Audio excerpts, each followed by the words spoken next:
Lengkap? Nah, saksikan penjelasannya secara gamblang dengan dokter di Ayo Hidup Sehat hari ini. Wow. Kira itu akar atau apa gitu ya warna merah. Ternyata ini beras yang difermentasi. Iya, kalau malah aku kira ini tuh beras merah yang biasa makan-makan itu yang kita makan yang buat diet itu loh. Ternyata tuh beda, ini dari beras putih ternyata. Tapi ini wanginya lumayan enak loh. Iya? Coba rasanya ya. Rasanya apa? Asem. Rasanya asem? Cobain deh. Mungkin karena fermentasi kali ya. Tapi baunya kayak permen-permen asam gitu. Kayak baunya kayak ini ya, manis banget ya. Kayak permen ya. Tapi katanya nih banyak manfaatnya loh. Katanya bisa menurunkan kolesterol dan lain-lain. Bener atau enggak ya? Nah, itu penasaran kan pastinya. Langsung saja kita tanyakan ke Dokter Lona, spesialis farmakologi klinis. Halo dokter. Selamat siang, akhirnya kita ketemu lagi. Dokter, pertama kali aku rasain ini kayak permen sih, kayak permen strawberry sih kalau tepatnya. Sebenarnya tapi ini hasil, ini yang digerus yang apa, yang di apa nih dokter? Ini yang digerus, ini yang sebelum digerus ya. Jadi sebenarnya kan tadi udah disebutkan, angkak itu kan beras putih varian tertentu yang berasal dari negeri tirai bambu. Lalu melewati proses fermentasi dengan bantuan jamur Monascus purpureus sehingga menghasilkan warna merah keunguan seperti ini. Oh, gitu. Tapi sebenarnya jamurnya sehat nggak sih dokter? Jamurnya memang diperuntukkan untuk membantu proses fermentasi dalam proses produksi angkak. Nah, sehat atau tidak tergantung berapa takaran atau dosis yang dikonsumsi. Gitu. Nah, dokter, katanya ini ada fakta mitos nih dokter. Katanya angkak ini sebagai bahan pewarna alami. Ini fakta atau mitos nih dokter? Bahan pewarna alami fakta. Oh, fakta. Fakta. Jadi dari apa dokter alaminya? karena dia kan melewati proses fermentasi. Awalnya adalah beras varian tertentu berasal dari negeri tirai bambu. Proses fermentasinya dibantu sama jamur Monascus purpureus sampai menghasilkan warna beras yang merah keunguan seperti ini. Jadi awalnya nih beras warnanya putih ya, betul. Dok, ya? Dan masyarakat memang banyak menggunakan angkak ini sebagai bahan pewarna pada masakan. Sudah gitu juga ditambahkan pada masakan untuk rempah sebagai penambah rasa. Terus juga pengawet, nah gitu. Jadi boleh dikatakan memang sebagai pewarna alami. Oke. Nah dok, ini banyak nih masyarakat yang menganggap bahwa si angkak ini tuh bisa untuk mengatasi penyakit demam berdarah nih dok. Ini perlu diluruskan nih dok, mitos atau fakta? Angkak bisa mengatasi penyakit demam berdarah, mitos. Oh mitos. Kenapa dok? Penyakit demam berdarah itu penyebabnya adalah kebocoran kapiler, di mana cairan dari tubuh kita keluar dari pembuluh darah. Terapi utamanya sebenarnya bukan angkak, tapi mengganti cairan yang keluar atau rehidrasi. Tapi kan kayak misalnya angkak ini dipercaya sebagai ganti kalau guava kan bisa menaikkan trombosit. Nah katanya ini juga nih dokter. Kalaupun si penderita demam berdarah sembuh setelah dia mengkonsumsi air seduhan angkak. Jadi angkak untuk menderita demam berdarah biasanya dikonsumsi dengan diseduh dengan air. Dengan seperti ini bubuk gitu ya, Dok? Dicampur, bisa begini, bisa juga ini diseduh dengan air hangat. Nah kalaupun dia sembuh, sembuhnya ini bukan karena angkaknya, tapi karena dapat tambahan intake cairan dari air seduhan angkak. Oke, tapi aku penasaran nih dokter, karena tadi aku cobain itu rasanya ada manis-manisnya. Nah sebenarnya itu rasa manis itu ada tambahan pemanis buatan atau memang dari angkaknya sendiri? Angkak sendiri rasanya sebenarnya nggak manis. Kalaupun dita rasa terus ada rasa manis, kemungkinan besar ini ditambahkan essence atau perasa seperti biasanya ditambahkan dengan rasa jambu, ada rasa mangga gitu. Angkak sendiri kalau kita makan ini rasanya mungkin nggak semua orang suka. Tapi dokter, sebenarnya itu banyak banget juga nih orang yang beranggapan nih kalau angkak ini tuh katanya bisa menurunkan hipertensi. Itu tuh fakta atau mitos ya sih dok? Mitos. Mitos. Kenapa? Memang angkak dipercaya itu dapat melancarkan pembuluh darah karena dapat menurunkan kadar kolesterol total, menurunkan kadar kolesterol jahat, trigliserid, dan mengandung senyawa aktif lain yaitu GABA dan monasin yang dipercaya dapat menurunkan tekanan darah. Tetapi penelitiannya hanya terbatas pada penelitian preklinik, belum pada manusia. Jadi kalau mau dijadikan sebagai obat untuk menurunkan tekanan darah pada manusia saat ini belum bisa. Masih perlu dilakukan uji klinik penelitian lanjutan untuk tahu zat aktif yang terkandung di angkak ini apa. Lalu kalau mau dijadiin obat dosisnya berapa? Efektivitasnya seperti apa? Aman nggak kalau mau dikonsumsi jangka panjang oleh penderita darah tinggi?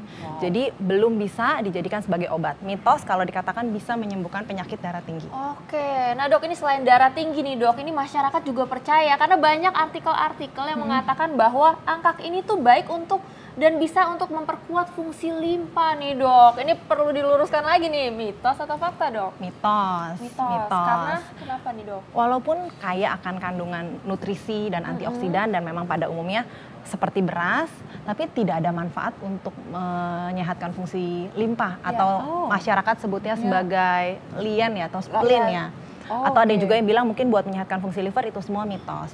Bahkan sebenarnya kalau dikonsumsi berlebihan, melebihi dosis yang dianjurkan, dosis anjurannya kan tidak lebih dari 2.400 mg per hari. Kalau lebih dari itu malah merusak fungsi liver dan merusak fungsi ginjal. 2.400 mg per hari ya dok per hari. Itu kalau dalam bentuk ekstrak. Kalau dalam pada umumnya angkak dikonsumsi kan sebagai bahan tambahan pada masakan dan relatif aman. Kenapa? Karena kan jumlahnya relatif sedikit. Lalu paling banyak juga setengah sampai 1 sendok, lalu digodok atau direbus dulu. Tentunya akan lebih safety dan lebih aman kalau dikonsumsi sebagai bahan tambahan pada makanan. Tetapi kalau mau dikonsumsi sebagai suplemen dalam bentuk ekstrak, perhatikan anjuran dosis dan takarannya supaya manfaatnya didapatkan, tidak menimbulkan efek samping. Tapi tadi ngomongin suplemen nih dokter. Tadi soalnya katanya kayak teman-teman mamaku tuh katanya bilang kalau fungsi angkak ini tuh bisa menjaga kadar kolesterol dalam tubuh kita kalau dikonsumsi secara rutin. Menjaga kadar kolesterol dengan mengkonsumsi angkak secara rutin. Itu fakta atau mitos? Mitos. Peningkatan kadar kolesterol kan dipengaruhi oleh banyak hal ya. Misalnya, memang hasil penelitian menunjukkan bahwa angkak memiliki aktivitas menurunkan produksi kolesterol dari hati atau liver. Tetapi peningkatan kadar kolesterol kan dipengaruhi oleh banyak hal. Misalnya saya rajin mengkonsumsi angkak tiap hari, bagus dong. Sintesis kolesterol atau pembentukan kolesterol di liver dihambat. Tetapi saya malas berolahraga, makanan saya tidak sehat, rajin makan goreng-gorengan. Bukannya kolesterolnya turun, malah kolesterol saya naik. Terus makan angkaknya pakai gorengan, ya. Oke dok. Sebenarnya kalau manfaatnya sendiri nih, kalau kan katanya kandungannya tuh masih aman gak sih? Karena kan kalau misalnya kalau udah panas sekali tuh biasanya tuh hilang tuh. Betul. Jadi kalau dikonsumsi sebagai bahan tambahan pada masakan seperti yang tadi dimasak itu aman karena kan kecil ya, cuman paling banyak 1 sendok makan dan digodok dulu, dipanasin. Jadi kalaupun ada zat aktif yang dapat membahayakan tubuh itu pada umumnya rusak. Nah, yang perlu diwaspadai kalau dijadikan suplemen yang tadi sudah disebutkan. Jadi kalau untuk makanan, untuk pewarna makanan, asal jumlahnya tidak berlebihan, aman. Oke. Nah dok, ini ada lagi nih, masyarakat beranggapan bahwa angkak ini tidak baik nih dok kalau untuk penderita mah. Itu mitos atau fakta nih dok? Tidak baik bagi penderita mah, mitos. Mitos. Kalau dikonsumsi sebagai bahan tambahan pada masakan, relatif cukup aman. Berarti boleh nih ya dokter? Boleh, ya? boleh. oke. Tapi kalau berlebihan bisa timbul gejala atau gangguan pada saluran pencernaan. Salah satunya timbul sakit mah, kram perut, sampai diare, sampai mencret, sampai demam, sampai kelemahan otot, nyeri otot kalau dikonsumsi sebagai suplemen dan melebihi takaran atau dosis yang dianjurkan. Oke. Dokter katanya kan tadi kalau ngomongin tadi katanya orang untuk penderita mah itu kan aman nih dokter. Nah, kalau misalnya dia Aman kalau sebagai bahan tambahan pada bahan masakan. tambahan. Oke. Nah, tapi kalau misalnya kita mengkonsumsi nih angkak dengan terus-terusan katanya tuh bisa mengobati disentri dan gangguan pencernaan. Itu fakta atau mitos dokter? Mengkonsumsi angkak bisa mengobati disentri, itu mitos. Oh, Justru kalau misalnya udah disentri gimana tuh dok? Nah, disentri itu kan diare yang disertai dengan lendir dan darah. Yang disebabkan karena tubuh kita terinfeksi oleh bakteri Shigella atau oleh amuba yang namanya Entamuba histolytica. Apa itu dokter? Mikroorganisme. Pokoknya mikroorganisme ya. Yang kalau menginfeksi tubuh kita, salah satu gejala klinisnya adalah diare dengan lendir dan darah dengan gejala lain, kram perut, sampai demam, bahkan sampai penurunan kesadaran.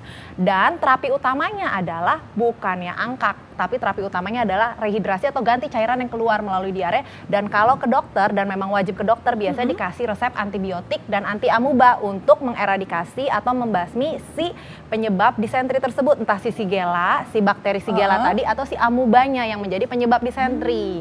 Oke, nah dok, ini kan kalau misalnya ibu hamil nih kadang-kadang mungkin nonton Ayo Hidup Sehat terus pengen cobain nih masak angkak nih dok.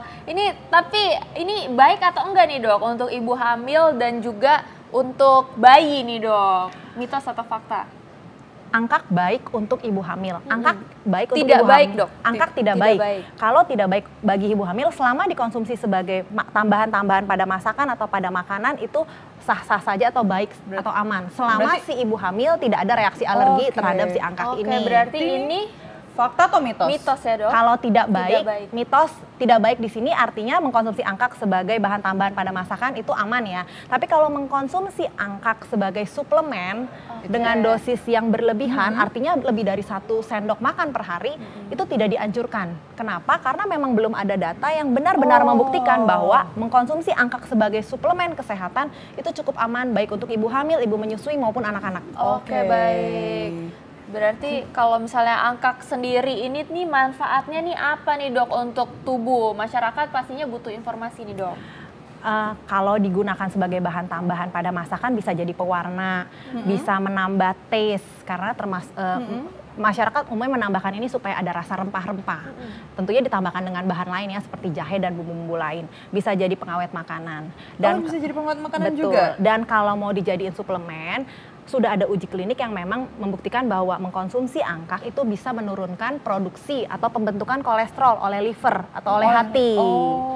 Sehingga dapat menurunkan kadar kolesterol total, kolesterol jahat atau LDL, dan lemak darah. Tetapi apakah bisa digunakan sebagai obat utama untuk menurunkan kadar kolesterol darah? Belum bisa.